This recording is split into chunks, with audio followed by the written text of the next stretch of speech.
Eh bien salut tout le monde, bienvenue pour cette nouvelle vidéo, ce nouveau projet de jeu consacré à l'excellentissime, à l'incroyable jeu Zone Alpha, pour ceux qui connaissent ou ne connaîtraient pas. Enfin, ceux qui connaissent en voyant l'image d'introduction Pripyat 1979 vont tout de suite comprendre à quoi on a affaire. Il s'agit de l'univers de Stalker. Le jeu s'en est fortement inspiré, d'ailleurs l'auteur Patrick Todorov ne s'en cache pas. De toute façon, il dirait le contraire, le mec il deviendrait super suspect à nos yeux, on va dire. Donc, pour ceux qui découvrent un peu Stalker, sachez que à l'origine, en fait, ce n'est pas une règle de jeu d'escarmouche, bien entendu. Il s'agit en fait d'un livre, d'un roman qui a été écrit par deux frères russes de leur état. Il s'agissait d'Arkady et Boris Strugatsky et s'intitulait Stalker Pique-nique au bord du chemin.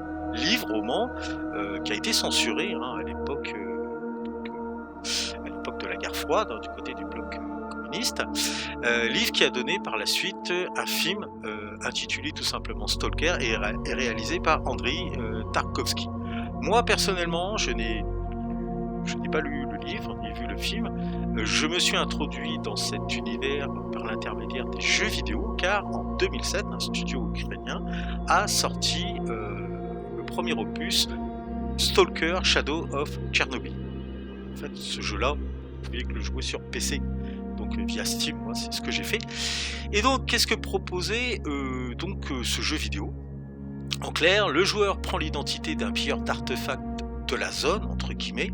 La zone est le lieu de l'explosion de la centrale nucléaire de Tchernobyl en 1986 et devenue un no man's land où les radiations causent d'étranges changements dans la faune et la flore, ainsi que des anomalies dans les lois physiques. Le joueur peut se déplacer dans les environs, dans cet environnement, dans cette zone, pour effectuer des missions. Voilà.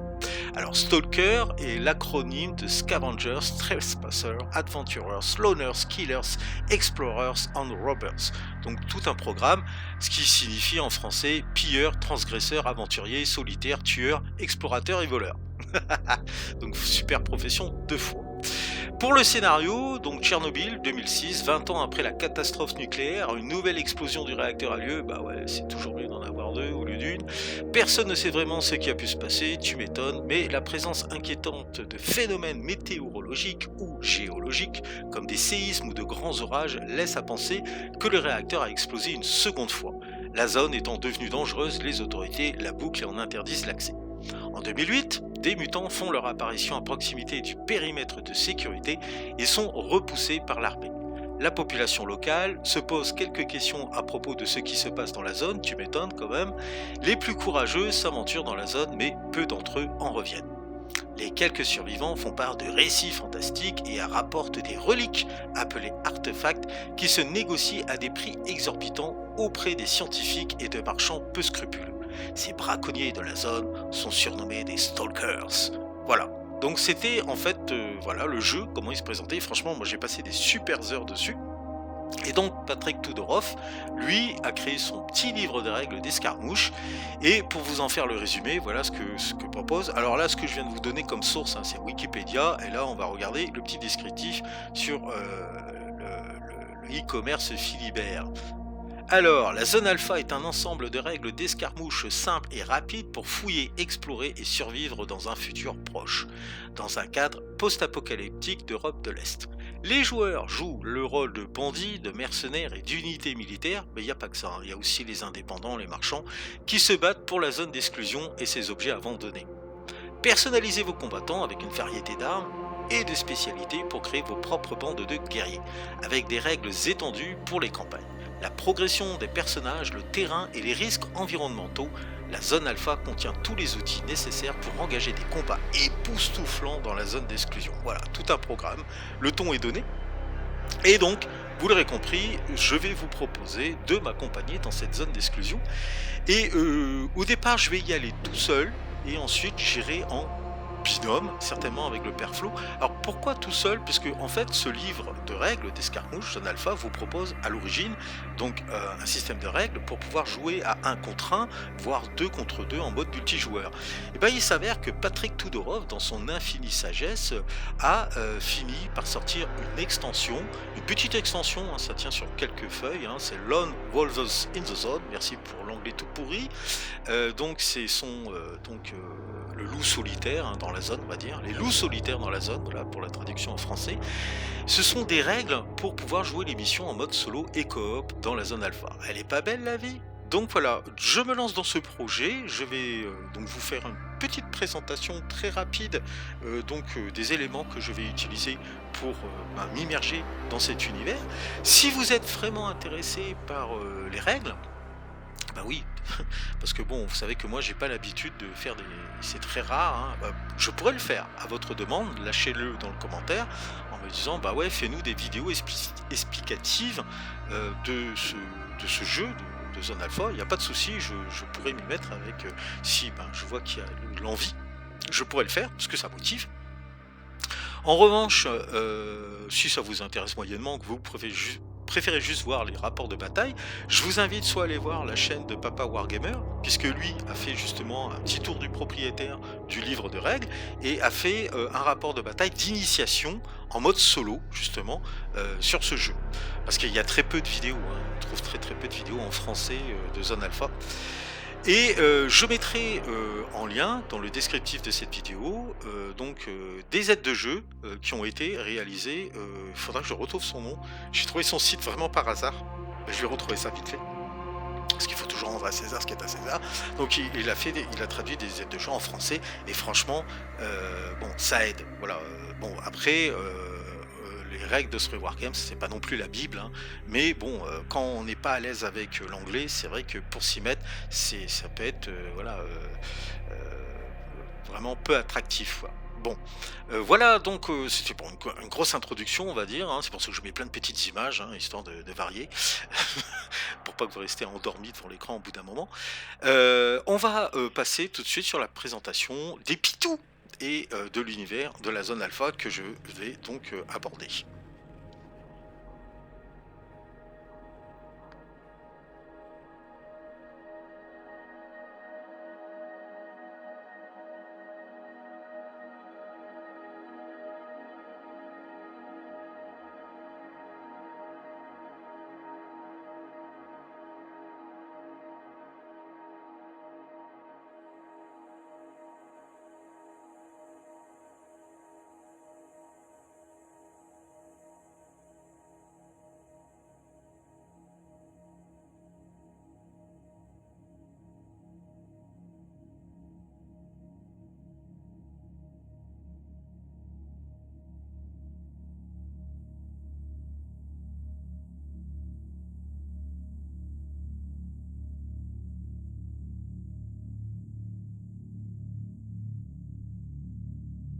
Au vu des images que vous venez de voir, vous l'aurez compris, je vais exercer ma première mission dans la zone d'exclusion, la zone alpha, dans un cadre assez champêtre, entouré de petits lapins, de petites biches et de sangliers mutants assoiffés de sang. Je vais donc interpréter un stalker au grade de vétéran qui fera partie de la faction des indépendantistes, ou des indépendants si vous préférez, sachant qu'en étant en mode vétéran, je vais disposer de 3 actions lors de mon activation et je suis doté quand même d'un équipement assez sympathique pour commencer ma mission. Il y a du vécu, on va dire. La surface de jeu est de 90 cm par 90 cm et le nombre de tours sera fixé par 4 minimum plus un des 2-3, ce qui met un certain timing, une certaine pression hein, pour aller remplir la mission principale et pourquoi pas les objectifs secondaires représentés par des points chauds. Alors comme je serai sur un niveau de menace 1, de niveau 1, puisque la zone est bleue, c'est ça qui détermine les zones de menace, donc il y a bleu, jaune et rouge, donc niveau de menace 1, 2 et 3 respectivement. Donc là, ce qui veut dire que lorsque je vais rencontrer des hostiles, en pénétrant dans soit au niveau, dans la zone d'influence, on va dire la zone de déclenchement de l'objectif principal de ma mission ou des points chauds, les fameux points chauds où je peux récupérer du matériel et des artefacts de grande valeur, je risque de déclencher la présence d'hostiles. Et ces hostiles auront droit qu'à une action lors de l'activation au vu du niveau de menace que je vais rencontrer dans cette zone bleue, donc niveau de menace 1. Voilà, ça c'est vraiment pour vous présenter grosso modo, grosso merdo, si vous me permettez l'expression, ce que je vais devoir affronter pour ma première mission en mode solo du jeu d'escarmouche Zone Alpha. Voici Nikolai, donc le personnage que je vais jouer pour ma première mission dans la zone Alpha. Figurine en résine, très sympathique, très bien détaillée, bonne échelle.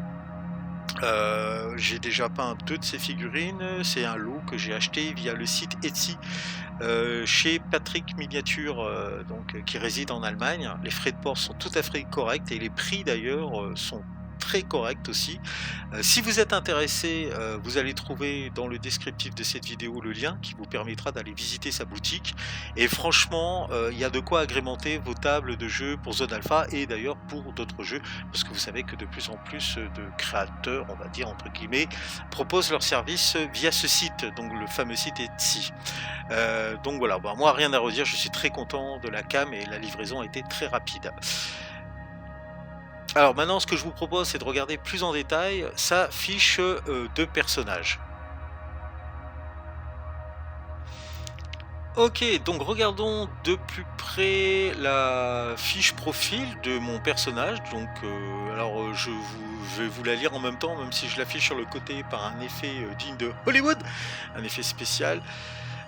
Mais bon, le problème c'est que peut-être que vous verrez mal, j'ai du mal à m'en rendre compte sur le montage si vous voyez bien justement ce type de document, donc je préfère vous accompagner avec en le lisant à haute voix. Donc pour le nom, je reviens dessus, Nikolai. Ensuite la faction indépendant. Alors il y a un intérêt à faire partie d'une faction dans ce jeu, puisque vous avez différentes factions, militaires, marchands, bandits. Pourquoi? Puisque en fonction de ce choix, vous serez neutre, allié ou ennemi avec les autres factions. Pour les interactions, ça peut être très sympa. Ensuite, lorsque vous allez créer votre stalker, cela va vous accorder des équipements de base d'office de départ. Et ensuite, ça va vous donner par la suite, surtout si vous jouez en mode campagne, des réductions en pourcentage sur les achats que vous allez vouloir effectuer, que ce soit pour recruter un nouveau stalker, pour acheter du nouvel équipement plus performant, ce genre de choses. Nous avons ensuite le mouvement, donc j'ai converti en centimètres, parce que le jeu se joue à l'origine évidemment en pouces. 15 cm par action dépensée, donc je vous laisse faire le calcul. Comme c'est un vétéran, j'ai droit à 3 actions. Ah oui, j'ai sauté une ligne, désolé. Il y a le nombre de blessures juste avant, effectivement, qui est de 2. Donc les personnages restent assez fragiles. En général, ils n'ont qu'une blessure. Donc 2, voilà, bon. L'expérience au combat, donc j'ai dit, c'est en mode vétéran. Et comme dit durant la vidéo, au départ, lorsque vous êtes vétéran, lorsque vous activez, vous avez droit à 3 actions. Donc je reviens à mon mouvement. Donc vous l'aurez compris que si vous dépensez vos 3 actions de mouvement, parce que rien ne vous empêche de combiner plusieurs fois la même action, de réaliser plusieurs fois la même action, vous avez quasiment traversé la table. Donc d'où l'intérêt de jouer sur des surfaces de jeu au minimum de 90 par 90 cm et après 120 par 120. Voilà, parce que ce sont de véritables gazelles. Habilité au combat, c'est ce qui va vous déterminer justement votre niveau en tant que soldat, en tant que guerrier, que ce soit pour les attaques à distance, le tir, et pour les attaques de mêlée au corps à corps. Si c'est un bon niveau. Ensuite, vous avez la protection ou l'armure, si vous voulez. Donc là, de base, puisque vous créez votre stalker et que de facto, il est de niveau vétéran, vous êtes doté d'un gilet pare-balles militaire de protection 6, ce qui est quand même très bon. Et surtout, comme je l'ai dit, vous pouvez vite vous faire dégager si vous n'en avez aucune. La volonté, elle est de 7 ici. Alors une volonté, c'est ce qui va vous permettre de résoudre des actions assez compliquées comme désamorcer une bombe, pirater un ordinateur, vous voyez, ce genre de truc. Mais pas que, lorsque vous allez pénétrer également dans les points chauds, vous allez pouvoir aussi inspecter ces points chauds et vous pouvez être amené à réaliser des tests de volonté, surtout lorsque vous aurez affaire à des anomalies. Alors, pour les compétences, vous êtes doté de 2 compétences. Alors, à l'origine, normalement, lorsque vous créez votre stalker, vous êtes vétéran, comme je l'ai dit, et de fait vous êtes leader. Bon, là ça a de l'intérêt effectivement si vous dirigez une petite équipe, comme moi je vais jouer tout seul au départ. euh, j'ai pas trop l'intérêt à prendre cette compétence, parce que leader permet entre autres de répercuter des ordres sur... bon, rien ne l'empêche de le faire avec un autre joueur, hein, mais bon, disons que là, moi, je préfère la jouer plus safe, plus prudente. Donc, du coup, j'ai remplacé cette compétence leader par celle du doc. Donc, je vous la lis. Nicolas a probablement fréquenté une école de médecine ou a eu une formation de toubib militaire. Un doc peut porter jusqu'à 2 kits médicaux en équipement. Lorsqu'un doc applique un kit médical sur lui-même ou sur un allié, la blessure est remplacée par un marqueur secoué au lieu de 2. Donc, vous l'aurez compris, ça vous permet d'éviter de mourir trop rapidement. Ensuite, l'autre compétence, pareil, puisque je suis seul et je pense qu'il vaut mieux être rapide dans ce genre d'affaires, je suis véloce. Donc, chaque fois que Nicolas dépense 2 actions pour se déplacer, il gagne au total 5 cm de mouvement additionnel. Ainsi, il peut se déplacer pour un total de 35 cm au lieu de 30. Bien évidemment, lorsque vous traversez un terrain difficile, vous divisez ce mouvement par 2. Ensuite, au niveau de l'équipement, je vais bénéficier, pour commencer, ça c'est cadeau, c'est offert, c'est de base, un gilet pare-balles militaire, armure 6. La figurine compte comme étant une cible obscurcie lorsqu'elle est à couvert des attaques de tir, c'est-à-dire que vous allez mettre un malus sur l'habilité au combat de votre adversaire, uniquement pour le tir. C'est comme si vous étiez un peu, voilà, camouflé, quoi. Alors, l'emplacement numéro 1, j'ai un petit cocktail personnel pas piqué des hannetons, un jus électrique. En fait, c'est un mélange de vodka et de méthamphétamine avec un zeste de citron vert. Bon, le citron vert, c'est pour le goût. Alors, cela va me donner immédiatement 2 actions supplémentaires, donc c'est pas négligeable. Par contre, l'effet secondaire, le gros effet qui se coule qui arrive derrière et qui est pas bon, c'est qu'on aura droit de réaliser une seule action au tour suivant. Donc on a intérêt de bien calculer son coût lorsqu'on décide de se doper. Ensuite, sur mon emplacement 2, je vais posséder donc là un kit médical. Donc je vais pouvoir remplacer une blessure par 2 marqueurs secoués et un seul marqueur secoué puisque j'ai la compétence doc. Oui, parce qu'il faudra automatiquement, si on est secoué, récupérer. Parce qu'évidemment, quand on est secoué, ça apporte des malus. Hein. Ça, je pense que vous l'aurez compris, surtout si vous avez l'habitude des jeux de figurines. Et l'emplacement 3, j'ai un masque à gaz, donc j'ai pas de test de volonté requis lorsque je suis au contact de fumée ou d'émanation. Ce qui peut arriver dans les points chauds. Hein. Il peut y avoir des émanations, des trucs vraiment pas cool pour moi.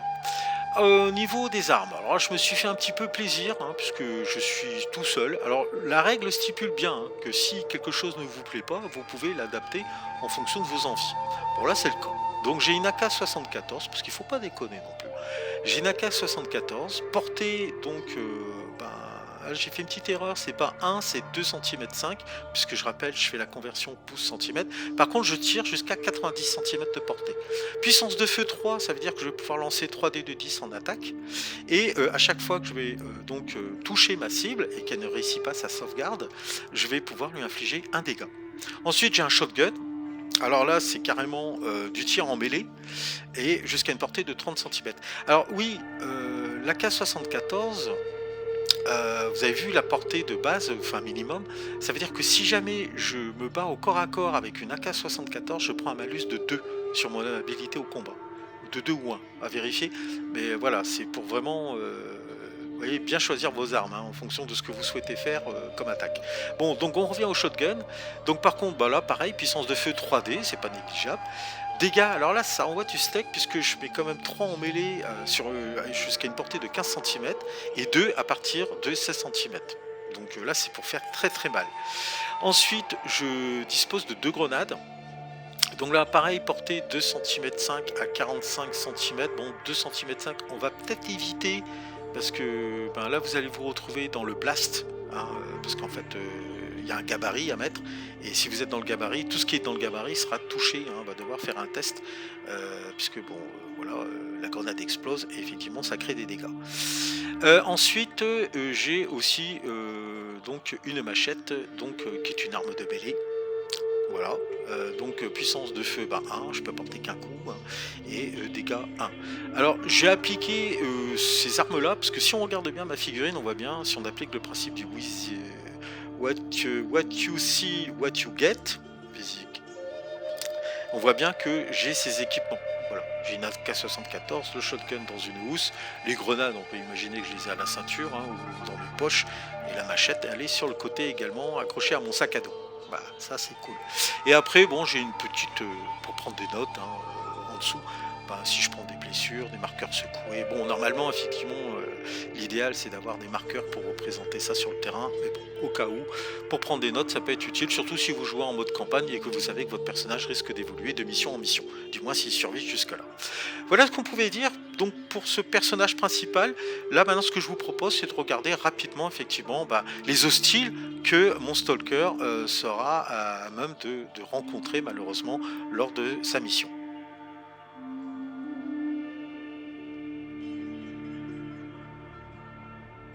Premiers hostiles que Nicolas risque de rencontrer, ce seront certainement, enfin peut-être des gros rats. Des gros rats, donc au maximum, je pense lui en faire rencontrer deux, un minimum, deux maximum.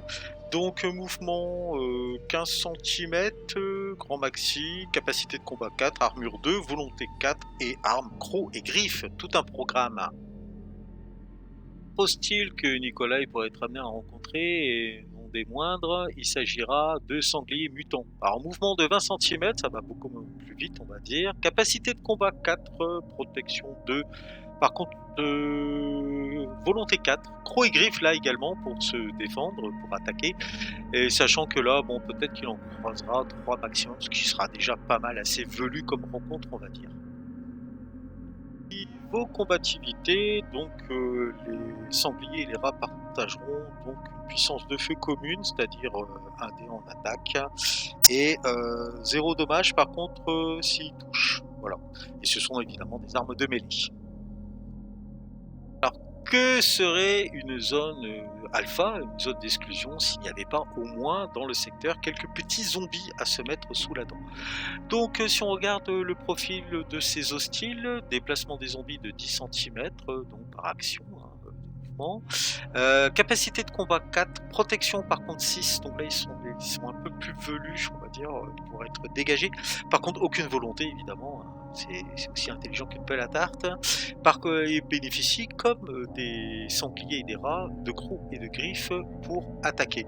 Donc là encore, on aura donc des armes de mêlée de puissance de feu 1, donc 1 dé, 1 attaque, et dommage 0 quand ça touche.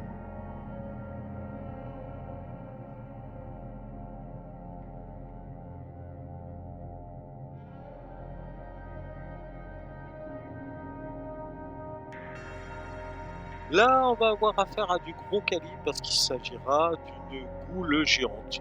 Ouais, pourquoi pas. Donc, déplacement 18 cm, attention, ça cabale vite. Capacité de combat 5, protection 4, volonté 6, gros et grand de griffes. Donc, la différence avec les grands de griffes, c'est que si ça touche d'office, ça donne un dégât.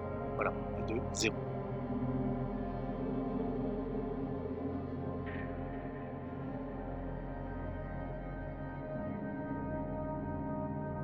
Enfin, pour terminer, Nicolas risque de rencontrer un rival, en l'occurrence un stalker, un bandit stalker. Alors là, attention, ça peut être très mortel. Donc déplacement 15 cm par action, capacité de combat 5, protection 5, volonté 6, arme de tir et mêlée. Et en arme de tir, si vous regardez la figurine, c'est une arme, on va dire, de soutien. Donc, une arme lourde. On aura une portée de 150 cm maximum, 4 en puissance de feu, dommage 3. Donc quelque chose qui peut être très très mortel.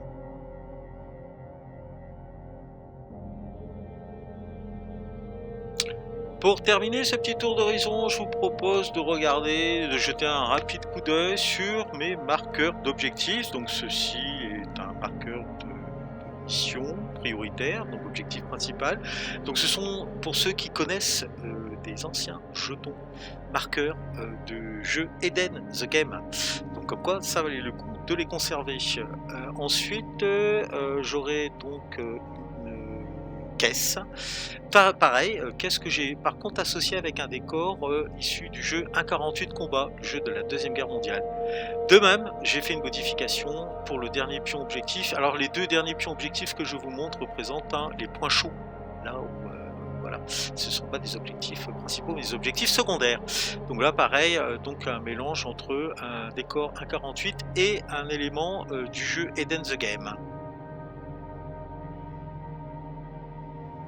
Et voilà mes amis, ainsi s'achève cette vidéo, j'espère qu'elle vous aura plu, n'hésitez pas à lâcher le j'aime pour récompenser l'effort fourni, n'hésitez pas non plus à partager la vidéo au sein de vos communautés, à commenter, des commentaires évidemment constructifs et intéressants pour tout le monde, et à vous abonner à la chaîne si ce n'est pas déjà fait. Sur ce, prenez soin de vous, je vous dis à très bientôt, et je vous laisse avec la nouvelle bande-annonce dédiée au jeu vidéo Stalker 2. Sur ce, bisous, ciao.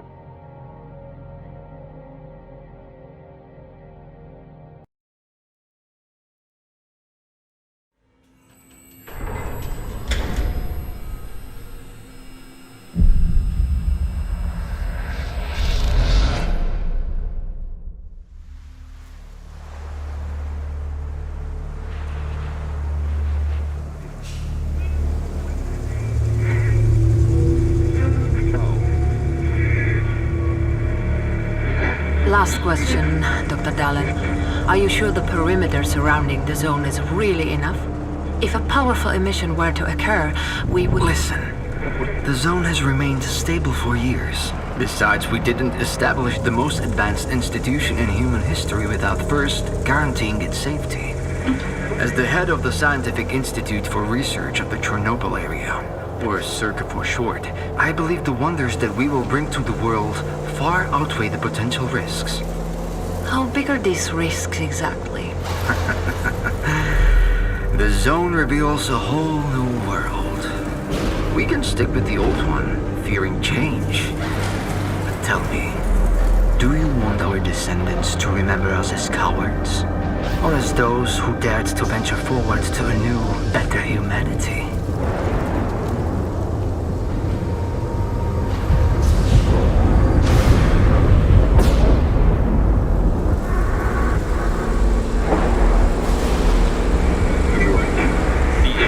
Evacuated. I remind our listeners that a similar incident happened in our region quite recently, ruining homes and livelihoods.